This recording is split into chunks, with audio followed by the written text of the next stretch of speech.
Eu estava tomando café na cozinha do meu apartamento em Washington, D.C., quando o celular vibrou tão forte que quase derrubou a xícara da mesa.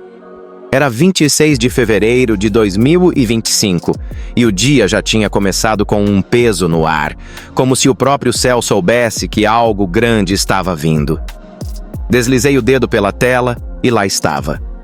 Uma notificação da Reuters gritando em letras garrafais. Trump anuncia a revisão total do Pentágono e demissões em massa.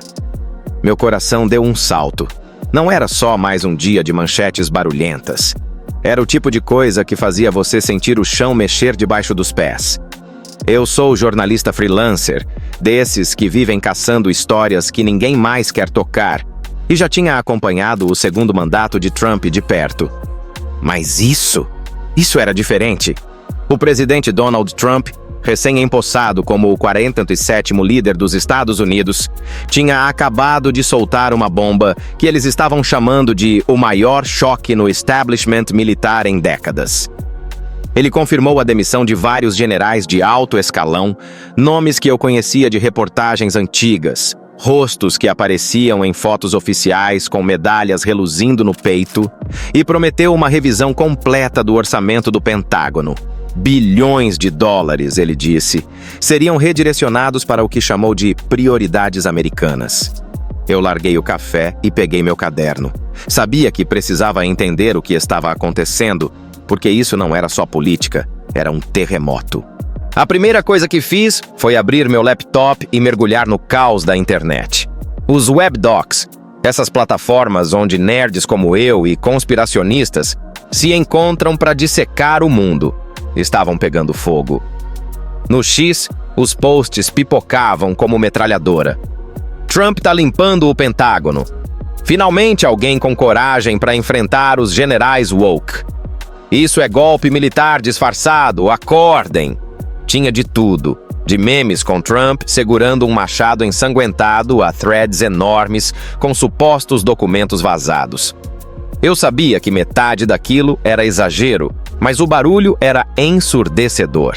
E no fundo, eu sentia um frio na espinha. Porque se isso fosse verdade, o que significava para o país? Para o mundo? Decidi começar pelo básico. Liguei para um contato velho, um ex-funcionário do Departamento de Defesa que agora passava os dias escrevendo análises anônimas em blogs obscuros. Vamos chamar ele de Mark. Ele nunca me deu o nome verdadeiro e eu nunca insisti. "Você tá vendo isso?" Perguntei assim que ele atendeu. A voz rouca do outro lado confirmando que ele também não tinha dormido. "Claro que tô vendo. O Pentágono tá em pânico, cara. Eles não esperavam que ele fosse tão rápido." Mark me contou que os rumores já circulavam desde a posse em janeiro, mas ninguém achava que Trump ia bater tão forte logo no primeiro mês. Ele demitiu o General Brown, o chefe do Estado-Maior Conjunto, e pelo menos outros 5 figurões. Isso não é só uma demissão, é uma mensagem. Eu anotei tudo freneticamente enquanto ele falava. Charles C.Q. Brown Jr., o primeiro negro a liderar o Estado-Maior, era um nome grande, respeitado, mas também alvo de críticas de aliados de Trump por supostamente focar demais em diversidade ao invés de prontidão de combate. A narrativa era velha. Trump já tinha prometido na campanha acabar com os generais woke, mas vê-la em ação era outra coisa. "E a revisão do orçamento?" perguntei. Mark riu, um som seco e sem humor. "Isso é o que tá assustando todo mundo. Ele quer cortar bilhões, talvez 8% ao ano pelos próximos." Desliguei o telefone e senti o peso daquilo me acertar. O Pentágono, essa máquina gigantesca que engolia quase 850 bilhões de dólares por ano, estava sendo colocado de joelhos por um homem que parecia mais interessado em mandar recados do que em planejar estratégia. Mas eu precisava de mais. Peguei meu casaco e saí para o frio cortante de DC, rumo a um bar perto do Capitólio, onde sabia que alguns assessores gostavam de fofocar depois do expediente. Se alguém tinha os detalhes sujos, era lá que eu ia encontrar. O bar estava lotado, o ar cheirando a uísque e tensão. Sentei num canto, pedi uma cerveja e deixei os ouvidos abertos.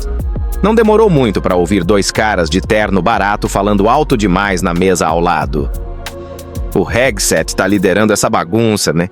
disse um deles, referindo-se a Pete Hegseth, o novo secretário de defesa de Trump. "Ele mandou um memo ontem à noite. Deu até o dia 24 para apresentarem os cortes. O pessoal no Pentágono tá surtando." O outro balançou a cabeça. "E os generais? Eles acham que vão substituir o Brown por um cara aposentado, o Dan Kane. Não é nem 4 estrelas, mas Trump gosta dele desde o Iraque." Aquilo me fez parar. Dan Kane? Eu já tinha ouvido o nome. Um tenente-general aposentado que Trump conheceu numa visita às tropas anos atrás. Não era o perfil típico para o cargo. O chefe do Estado-Maior Conjunto geralmente vinha de uma linhagem de 4 estrelas ativos, não de um cara que já tinha pendurado o uniforme. Mas Trump não ligava para a tradição. Ele queria lealdade. E Kane, pelo jeito, era o tipo que dizia "sim, senhor", sem piscar. Anotei o nome e voltei a ouvir. "Os cortes são só o começo", o primeiro continuou. "O Doge tá metido nisso também. Musk e Ramaswamy estão pressionando para raspar tudo que não for essencial." O DOGE, Departamento de Gestão Eficiente, a cria de Elon Musk e Vivek Ramaswamy, era outro monstro que eu ainda não entendia direito. Trump tinha assinado um decreto em janeiro para criá-lo, com a missão de modernizar o governo. Mas modernizar, no caso, parecia significar cortar cabeças e dólares sem muita explicação. Eu sabia que Musk já tinha aparecido no Pentágono na semana passada, supostamente para inspecionar os gastos. E agora isso. Será que ele estava por trás das demissões? Ou era só Trump jogando sua cartada de sempre? Choque e pavor. Saí do bar com a cabeça girando e voltei para casa para cavar mais fundo. Abri os webdocs de novo, dessa vez fuçando relatórios e vazamentos que tinham começado a surgir. Um memo interno do Pentágono, supostamente assinado por Hegseth, pedia uma lista de cortes de 50 bilhões para o orçamento de 2026. Entre as prioridades americanas que Trump queria financiar, estavam modernização nuclear, segurança na fronteira e munições de ataque unidirecional. Drones, provavelmente. Mas o que chamou minha atenção foi o que ficava de fora.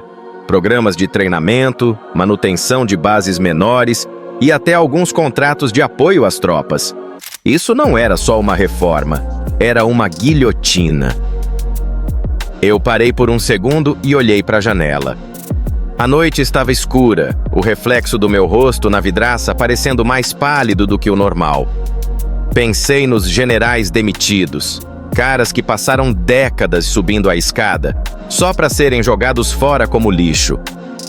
Pensei nos civis no Pentágono, 950 mil funcionários, segundo os últimos números, que agora estavam se perguntando se iam ser os próximos. E pensei no Trump, sentado na Casa Branca, com aquele sorriso de quem sabe que acabou de acender um fósforo num barril de pólvora. No dia seguinte fui para Arlington, onde fica o Pentágono.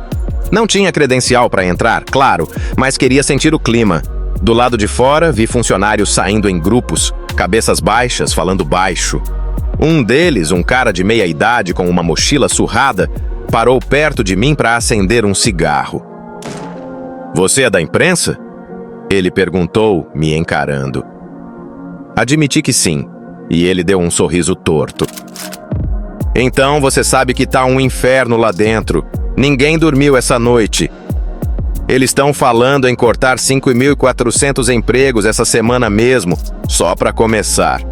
E os generais foram pegos de surpresa. O Brown nem teve tempo de fazer as malas." Eu perguntei o que ele achava da revisão do orçamento. Ele deu uma tragada longa e soltou a fumaça devagar. "Olha, o Pentágono é uma bagunça, ninguém nega. 7 auditorias falhadas seguidas, bilhões que ninguém sabe para onde vão. Mas isso é como jogar dinamite num prédio podre para consertar. Vai derrubar tudo e ninguém sabe o que sobra. Ele jogou o cigarro no chão e foi embora, me deixando ali com o eco das palavras dele na cabeça.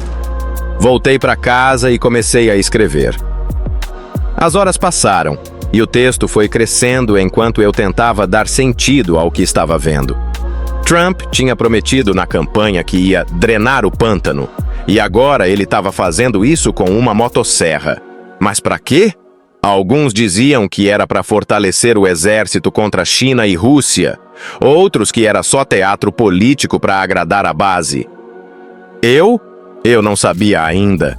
Mas uma coisa era clara: o Pentágono, aquele símbolo de poder inabalável, estava tremendo. E eu sentia que isso era só o começo. Quando terminei, já era meia-noite.